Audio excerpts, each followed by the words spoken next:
ದೇಶದ ಗಡಿ ಕಾಯುವ ಸೈನಿಕರು, ಆಕಾಶದಲ್ಲಿ ಹಾರುವ ವಾಯುಪಡೆಯ ವಿಮಾನಗಳು ಇನ್ಮುಂದೆ ಎಕ್ಸಾಮ್ ಪೇಪರ್ ಕಾಯಲಿವೆಯಾ?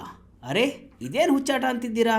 ನೀವು ನಂಬಲೇಬೇಕು. ಬರೋಬ್ಬರಿ 23 ಲಕ್ಷ ವಿದ್ಯಾರ್ಥಿಗಳ ಭವಿಷ್ಯದ ಜೊತೆ ಚೆಲ್ಲಾಟವಾಡ್ತಾ ಇದ್ದಂತಹ ನೀಟ್ ಪರೀಕ್ಷೆಯ ಕಳ್ಳಾಟಕ್ಕೆ ಬ್ರೇಕ್ ಹಾಕಲು ಕೇಂದ್ರ ಸರ್ಕಾರ ದೇಶದ ಇತಿಹಾಸದಲ್ಲೇ ಹಿಂದೆಂದೂ ಮಾಡದ ಸಾಹಸಕ್ಕೆ ಕೈ ಹಾಕಿದೆ. ಪೊಲೀಸ್ ಬೇಡ, ಪೋಸ್ಟ್ ಆಫೀಸ್ ಬೇಡ ಅಂತ ಪೇಪರ್ ಸಾಗಿಸಲು ನೇರವಾಗಿ ಇಂಡಿಯನ್ ಏರ್ ಫೋರ್ಸ್ ಅನ್ನೇ ಫೀಲ್ಡ್ಗಿಳಿಸಿದೆ. ಹಾಗಾದರೆ ಈ ಬಾರಿ ಎಕ್ಸಾಮ್ ಹಾಲ್ನಲ್ಲಿ ನಡೆಯೋದೆಲ್ಲ ಮಿಲಿಟರಿ ರೂಲ್ಸಾ? ಬನ್ನಿ ನೋಡೋಣ. ನೀಟ್ ಮರುಪರೀಕ್ಷೆಗೆ ಮಿಲಿಟರಿ ಎಂಟ್ರಿ. ಜೂನ್ 21ರ ಪರೀಕ್ಷೆಗೆ ಡೇಂಜರಸ್ ರೂಲ್ಸ್. ಸ್ನೇಹಿತರೆ, ನಮ್ಮ ದೇಶದಲ್ಲಿ ಒಂದು ಫೇರ್ ಆದ ಯಾವುದೇ ರೀತಿಯ ಕಳ್ಳಾಟವಿಲ್ಲದ ಎಕ್ಸಾಮ್ ಮಾಡೋದು ಇಷ್ಟೊಂದು ಕಷ್ಟದ ಕೆಲಸನ? ಈ ಪ್ರಶ್ನೆ ಈಗ ಪ್ರತಿಯೊಬ್ಬರ ಮನಸ್ಸಿನಲ್ಲೂ ಕೂಡ ಕಾಡ್ತಾ ಇದೆ.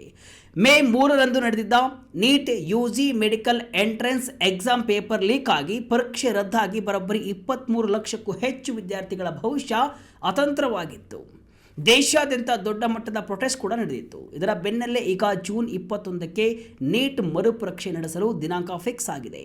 ಆದರೆ ಈ ಬಾರಿ ಪೇಪರ್ ಲೀಕ್ ಆಗದಂತೆ ತಡೆಯಲು ಕೇಂದ್ರ ಸರ್ಕಾರ ಏನೆಲ್ಲ ಮಾಡ್ತಿದೆ ಗೊತ್ತಾ? ನೀವು ನಂಬಿದರೆ ನಂಬಿ, ಬಿಟ್ಟರೆ ಬಿಡಿ, ಸಾಕ್ಷಾತ್ ನಮ್ಮ ಡಿಫೆನ್ಸ್ ಫೋರ್ಸ್ಗಳನ್ನು ಬಳಸ್ತಾ ಇದೆ. ದೇಶದ ಇತಿಹಾಸದಲ್ಲಿ ಪ್ರಶ್ನೆ ಪತ್ರಿಕೆಯ ಪೂರೈಕೆಗೆ ನಮ್ಮ ಸೇನೆಯನ್ನು ಇದೇ ಮೊದಲ ಬಾರಿಗೆ ಬಳಸಲಾಗ್ತಾ ಇದೆ. ಪ್ರಮುಖವಾಗಿ ಭಾರತೀಯ ವಾಯುಪಡೆಯನ್ನೇ ಪ್ರಶ್ನೆ ಪತ್ರಿಕೆ ಟ್ರಾನ್ಸ್ಪೋರ್ಟ್ ಮಾಡಲು ಬಳಸಿಕೊಳ್ಳಲು ಸರ್ಕಾರ ಈಗ ಮುಂದಾಗಿದೆ. ಎಸ್ ವೀಕ್ಷಕರೇ, ನಂಬಲು ಅಸಾಧ್ಯವೆನಿಸಿದರೂ ಕೂಡ ಇದು ನಿಜ. ಈ ಬಾರಿ ನೀಟ್ ಪರೀಕ್ಷೆಯ ಪ್ರಶ್ನೆ ಪತ್ರಿಕೆಗಳನ್ನು ವಾಯುಪಡೆಯ ವಿಮಾನಗಳು ಎಲ್ಲ ಪರೀಕ್ಷಾ ಕೇಂದ್ರಗಳಿಗೆ ತಲುಪಿಸಲಿವೆ. ಹಾಗಾದರೆ ಹೇಗಿರುತ್ತೆ ಈ ಪ್ರಕ್ರಿಯೆ? ಪರೀಕ್ಷೆಗೆ ವಾಯುಪಡೆಯನ್ನ ಬಳಸ್ತಾ ಇರುವುದು ಯಾಕೆ? ಕೇಂದ್ರ ಸರ್ಕಾರದ ಈ ನಿರ್ಧಾರಕ್ಕೆ ಕಾರಣ ಏನು ಎಂಬುದನ್ನು ಈ ವಿಡಿಯೋದಲ್ಲಿ ಇನ್ನೂ ಡೀಟೇಲ್ ಆಗಿ ನೋಡ್ತಾ ಹೋಗೋಣ. ನೀಟ್ ರೀ ಎಕ್ಸಾಮ್ಗೆ ಏರ್ ಫೋರ್ಸ್ ಭದ್ರತೆ. ರಕ್ಷಣಾ ಸಚಿವರ ಜೊತೆ ಹೈ ಲೆವೆಲ್ ಮೀಟಿಂಗ್. ಹೌದು ವೀಕ್ಷಕರೇ, ಇದೇ ಮೊದಲ ಬಾರಿಗೆ ನ್ಯಾಷನಲ್ ಲೆವೆಲ್ ಎಕ್ಸಾಮ್ ಒಂದರ ಪೇಪರ್ ಸಾಗಿಸಲು ನಮ್ಮ ಸೇನೆಯನ್ನು ಬಳಸಿಕೊಳ್ಳುವ ಬಗ್ಗೆ ಗಂಭೀರ ಚಿಂತನೆ ನಡೆದಿದೆ. ಈ ಹಿಂದೆ ಮೇ 3ರಂದು ಎಕ್ಸಾಮ್ ರದ್ದಾದಾಗ ಈ ಇಡೀ ಪ್ರಕ್ರಿಯೆ ನಡೆಸುವ ರಾಷ್ಟ್ರೀಯ ಪರೀಕ್ಷಾ ಪ್ರಾಧಿಕಾರ ಮೇಲೆ ದೊಡ್ಡ ಮಟ್ಟದ ಆಕ್ರೋಶ ವ್ಯಕ್ತವಾಗಿತ್ತು. ಹಾಗಾಗಿ ಈ ಬಾರಿ ನೇರವಾಗಿ ಪ್ರಧಾನಿ ಕಾರ್ಯಾಲಯ ಇಡೀ ಎಕ್ಸಾಮ್ ಪ್ರಕ್ರಿಯೆಯನ್ನು ಮಾನಿಟರ್ ಮಾಡ್ತಾ ಇದೆ. ಪ್ರಧಾನಿ ನರೇಂದ್ರ ಮೋದಿಯವರಿಗೂ ಈ ಬಗ್ಗೆ ರೆಗ್ಯುಲರ್ ಅಪ್ಡೇಟ್ಸ್ ಹೋಗ್ತಾ ಇದೆ. ಗುರುವಾರ ಡಿಫೆನ್ಸ್ ಮಿನಿಸ್ಟರ್ ರಾಜನಾಥ್ ಸಿಂಗ್ ಅವರ ಮನೆಯಲ್ಲಿ ಬರೋಬ್ಬರಿ 40 ನಿಮಿಷಗಳ ಕಾಲ ಒಂದು ಹೈ ಲೆವೆಲ್ ಮೀಟಿಂಗ್ ನಡೆದಿದೆ. ಇದರಲ್ಲಿ ಶಿಕ್ಷಣ ಸಚಿವ ಧರ್ಮೇಂದ್ರ ಪ್ರಧಾನ್, ಕೇಂದ್ರ ಸಚಿವ Jyotiraditya Scindia, NTA director general Pradeep Singh Kharola, ಪ್ರಧಾನಿ ಕಚೇರಿಯ ಅಧಿಕಾರಿಗಳು ಹಾಗೂ ಹಿರಿಯ ಏರ್ ಫೋರ್ಸ್ ಅಧಿಕಾರಿಗಳು ಭಾಗಿಯಾಗಿದ್ದರು. ಪ್ರಶ್ನೆ ಪತ್ರಿಕೆ ಸೆಟ್ ಮಾಡೋದರಿಂದ ಹಿಡಿದು ಪ್ರಿಂಟಿಂಗ್, ಸ್ಟೋರೇಜ್, ಟ್ರಾನ್ಸ್ಪೋರ್ಟೇಷನ್ ಮತ್ತು ಎಕ್ಸಾಮ್ ಸೆಂಟರ್ ಕೋಆರ್ಡಿನೇಷನ್ವರೆಗೂ ಕೂಡ ಎಲ್ಲದಕ್ಕೂ ಕೂಡ ಮಿಲಿಟರಿ ಗ್ರೇಡ್ ಸೆಕ್ಯೂರಿಟಿ ಕೊಡೋದು ಈ ಮೀಟಿಂಗ್ನ ಮುಖ್ಯ ಉದ್ದೇಶವಾಗಿತ್ತು. ಅಂತಿಮ ನಿರ್ಧಾರಕ್ಕಾಗಿ ಈ ಪ್ರಪೋಸಲ್ ಅನ್ನು ಪ್ರಧಾನಿ ಮೋದಿಯವರ ಮುಂದಿಡಲಾಗಿದೆ. ನೀಟ್ ಪ್ರಶ್ನೆ ಪತ್ರಿಕೆ ಪೂರೈಕೆಗೆ ಏರ್ ಫೋರ್ಸ್ ಯಾಕೆ? NTA ಮತ್ತು ಸಿವಿಲಿಯನ್ ಸಿಸ್ಟಮ್ ಮೇಲೆ ನಂಬಿಕೆ ಇಲ್ವಾ? ಇಲ್ಲಿ ಅತಿ ಮುಖ್ಯವಾದ ಕೀವರ್ಡ್ ಅಂದರೆ ಟ್ರಸ್ಟ್ ಅಥವಾ ನಂಬಿಕೆ. ಶಿಕ್ಷಣ ಸಚಿವ ಧರ್ಮೇಂದ್ರ ಪ್ರಧಾನ್ ಅವರೇ ಹೇಳಿರುವ ಹಾಗೆ ಈ ಬಾರಿಯ ಎಕ್ಸಾಮ್ಗೆ ಸರ್ಕಾರ ಜೀರೋ ಟ್ರಸ್ಟ್, ಆಲ್ವೇಸ್ ಇನ್ಸ್ಪೆಕ್ಟ್ ಪಾಲಿಸಿಯನ್ನು ಫಾಲೋ ಮಾಡ್ತಿದೆ. ಆದರೆ ಯಾರನ್ನು ಕೂಡ ನಂಬುವಂತಿಲ್ಲ. ಪೇಪರ್ ಪ್ರಿಂಟಿಂಗ್ ಪ್ರೆಸ್ನಿಂದ ಎಕ್ಸಾಮ್ ಸೆಂಟರ್ಗೆ ತಲುಪುವ ಜರ್ನಿಯಲ್ಲಿ ಅನೇಕ ಕಡೆ ಲೀಕ್ ಆಗುವ ಚಾನ್ಸಸ್ ಇರುತ್ತೆ. ಸಾಮಾನ್ಯವಾಗಿ ಇಷ್ಟು ದಿನ ಪೋಸ್ಟಲ್ ಸರ್ವಿಸ್ ಮೂಲಕ ಪೇಪರ್ ಕಳಿಸಲಾಗ್ತಾ ಇತ್ತು. ಇದರಲ್ಲಿ ತುಂಬ ಕಡೆ ಹ್ಯೂಮನ್ ಇಂಟರ್ವೆನ್ಷನ್ ಅಥವಾ ಮನುಷ್ಯರ ಕೈವಾಡ ಇರುತ್ತೆ. NTA ಅಧಿಕಾರಿಗಳು, ಪೊಲೀಸ್, ಜಿಲ್ಲಾಡಳಿತ, ಶಿಕ್ಷಣ ಸಂಸ್ಥೆಗಳು, ಹೀಗೆ ಸಿವಿಲಿಯನ್ ಸಿಸ್ಟಮ್ ಮೇಲೆ ಸರ್ಕಾರಕ್ಕೆ ಈಗ ನಂಬಿಕೆಯೇ ಹೊರಟು ಹೋಗಿದೆ. CBI ತನಿಖೆ ಪ್ರಕಾರ ಮೇ 3ರ ಲೀಕ್ ಮಹಾರಾಷ್ಟ್ರದ ನಾಸಿಕ್ನಲ್ಲಿರುವಂತಹ ಪ್ರಿಂಟಿಂಗ್ ಪ್ರೆಸ್ನಿಂದಲೇ ಶುರುವಾಗಿತ್ತು. ಅಲ್ಲಿಂದ ಪುಣೆಯ ವ್ಯಕ್ತಿಗೆ ಹೋಗಿ NTA ಸೋರ್ಸ್ ಮೂಲಕ ಲೀಕ್ ಆಗಿತ್ತು ಅನ್ನೋದು ಈಗ ಗೊತ್ತಾಗಿದೆ. ಇದನ್ನು ತಡೆಯೋಕೆ ಏರ್ ಫೋರ್ಸ್ ಬೆಸ್ಟ್ ಆಪ್ಷನ್ ಅಂತ ಸರ್ಕಾರ ಈಗ ಭಾವಿಸಿದೆ. ಪ್ರಶ್ನೆ ಪತ್ರಿಕೆಗಳನ್ನು ಪ್ರಿಂಟಿಂಗ್ ಪ್ರೆಸ್ನಿಂದ ದೇಶದ ಪ್ರಮುಖ ಸ್ಟೇಟ್ ಲೆವೆಲ್ ಹಬ್ಗಳಿಗೆ ಸೇಫ್ ಆಗಿ ಏರ್ ಲಿಫ್ಟ್ ಮಾಡೋದು ಏರ್ ಫೋರ್ಸ್ ಕೆಲಸ. ಉತ್ತರ ಪ್ರದೇಶದ ಲಕ್ನೋ, ಆಗ್ರಾ, ಗೋರಖ್ಪುರ, ಬಿಹಾರದ ಪಾಟ್ನಾ, ದರ್ಭಂಗ ಹಾಗೂ ಪಶ್ಚಿಮ ಬಂಗಾಳದ ಕೋಲ್ಕತ್ತಾ, ಬಾಗ್ಡೋಗ್ರಾಗೆ ಸ್ಪೆಷಲ್ ಏರ್ಕ್ರಾಫ್ಟ್ ಮೂಲಕ ಪೇಪರ್ ತಲುಪಿಸಲಾಗುತ್ತೆ. ಮಳೆಯ ಅಡ್ಡಿ NTAಯ ದೊಡ್ಡ ವೀಕ್ನೆಸ್. ಜೂನ್ 21ರಂದು ಎಕ್ಸಾಮ್ ನಡೀತಾ ಇರೋದ್ರಿಂದ ಮಾನ್ಸೂನ್ ಅಥವಾ ಮಳೆಗಾಲದ ದೊಡ್ಡ ಸಮಸ್ಯೆ ಇದೆ. ಅಸ್ಸಾಂ, ಬಿಹಾರ, ಲಕ್ಷದ್ವೀಪದಂತಹ ರಿಮೋಟ್ ಮತ್ತು ಪ್ರವಾಹ ಪೀಡಿತ ಏರಿಯಾಗಳಿಗೆ ರೋಡ್ ಟ್ರಾನ್ಸ್ಫರ್ ಮೂಲಕ ಪೇಪರ್ ಕಳಿಸೋದು ಸೇಫ್ ಅಲ್ಲ, ಜೊತೆಗೆ ಟೈಮ್ ಕೂಡ ಇರಲ್ಲ. ಹಾಗಾಗಿ ಏರ್ ಫೋರ್ಸ್ ಸಹಾಯ ಬೇಕೇ ಬೇಕು.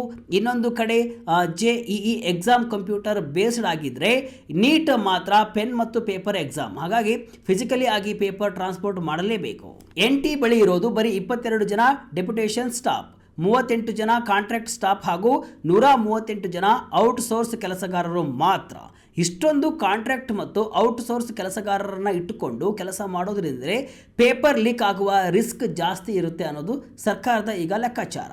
ಇಲ್ಲಿಯವರೆಗೂ ಇಂಡಿಯನ್ ಪೋಸ್ಟಲ್ ಸರ್ವಿಸ್ ಮೂಲಕ ಪೇಪರನ್ನು ಪೂರೈಕೆ ಮಾಡಲಾಗ್ತಿತ್ತು. ಆದರೆ ಈಗ ಪ್ರಶ್ನೆ ಪತ್ರಿಕೆಗಳು ಲೀಕ್ ಆಗ್ತಾ ಇರೋದ್ರಿಂದ ಕೇಂದ್ರ ಸರ್ಕಾರ ನಾಗರಿಕ ವ್ಯವಸ್ಥೆಗಳನ್ನು ಬಿಟ್ಟು ಸೇನಾ ವ್ಯವಸ್ಥೆಗಳ ಕಡೆ ಮುಖ ಮಾಡಿದೆ. ಎಕ್ಸಾಮ್ ಸೆಂಟರ್ನಲ್ಲಿ ಮಲ್ಟಿ ಲೇಯರ್ ಸೆಕ್ಯೂರಿಟಿ. ಬರೀ ಪೇಪರ್ ಸಾಗಿಸೋದು ಮಾತ್ರ ಅಲ್ಲ ಸ್ನೇಹಿತರೆ, ಈ ಬಾರಿ ಎಕ್ಸಾಮ್ ಸೆಂಟರ್ನಲ್ಲೂ ಕೂಡ ಅಭೂತಪೂರ್ವ ಭದ್ರತೆ ಇರುತ್ತೆ. ಆರ್ಟಿಫಿಷಿಯಲ್ ಇಂಟೆಲಿಜೆನ್ಸ್ ಆಧಾರಿತ ಫೇಶಿಯಲ್ ರೆಕಗ್ನೇಷನ್, ಆಮೇಲೆ KYC ಹಾಗೂ ಬಯೋಮೆಟ್ರಿಕ್ ಕಡ್ಡಾಯ ಮಾಡಲಾಗಿದೆ. Mobile data, Bluetooth, WiFi block ಮಾಡಲು 5G ಮತ್ತು 4G ಜಾಮರ್ಗಳನ್ನು ಕೂಡ ಅಳವಡಿಸಲಾಗ್ತಾ ಇದೆ. ಪೇಪರ್ ತರುವ ಬಾಕ್ಸ್ಗಳಿಗೆ ಡಿಜಿಟಲ್ ಲಾಕ್ ಮತ್ತು GPS ಟ್ರ್ಯಾಕಿಂಗ್ ಇರುತ್ತೆ. ಎಕ್ಸಾಮ್ ಟೈಮ್ಗೆ ಸರಿಯಾಗಿ ಮಾತ್ರ ಆ ಲಾಕ್ ಓಪನ್ ಆಗುತ್ತೆ. ಡ್ರೆಸ್ ಕೋಡ್ ವಿಚಾರದಲ್ಲಂತೂ ಕೂಡ ಫುಲ್ ಸ್ಟ್ರಿಕ್ಟ್ ಆಗಿರುತ್ತೆ. Half sleeve shirt, simple sandal ಅಷ್ಟೇ.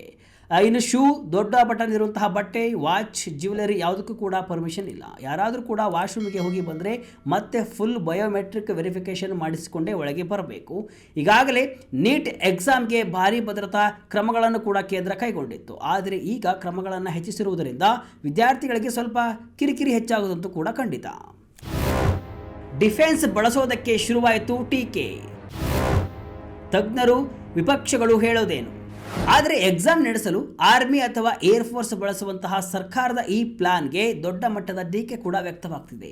ಡಿಫೆನ್ಸ್ ಫೋರ್ಸ್ ಇರೋದು ದೇಶದ ಭದ್ರತೆ ಮತ್ತು ಬಾರ್ಡರ್ ಪ್ರೊಟೆಕ್ಷನ್ಗೆ.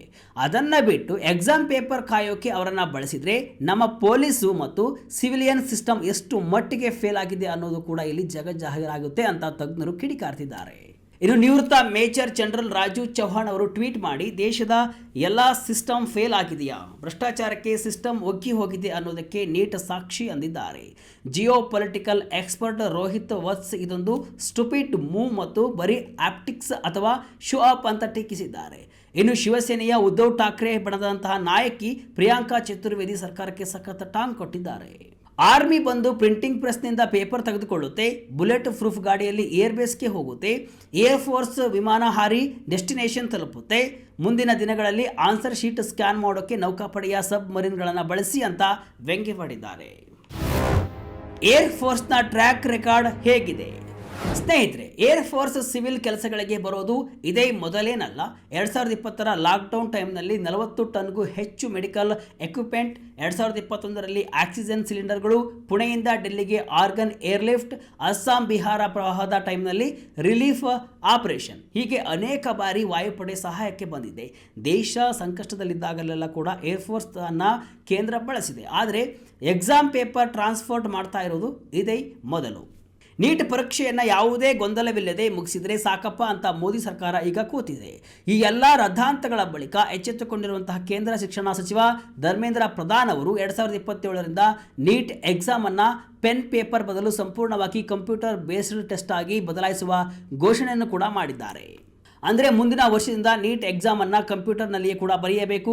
ಆದರೆ ಹಲವು ರಾಜ್ಯಗಳು ನೀಟ್ ಪರೀಕ್ಷೆಯನ್ನೇ ರದ್ದು ಮಾಡಿ ರಾಜ್ಯದಲ್ಲಿಯೇ ನಮ್ಮದೇ ಪರೀಕ್ಷಾ ವ್ಯವಸ್ಥೆ ಇವೆ ಅಂತ ಪಟ್ಟು ಹಿಡಿದಿವೆ. ಆದರೆ ಕೇಂದ್ರ ಸರ್ಕಾರ ಸದ್ಯಕ್ಕೆ ಯಾವುದೇ ರೀತಿಯ ಪ್ರತಿಕ್ರಿಯೆಯನ್ನು ಕೂಡ ಈ ಬಗ್ಗೆ ಕೊಟ್ಟಿಲ್ಲ.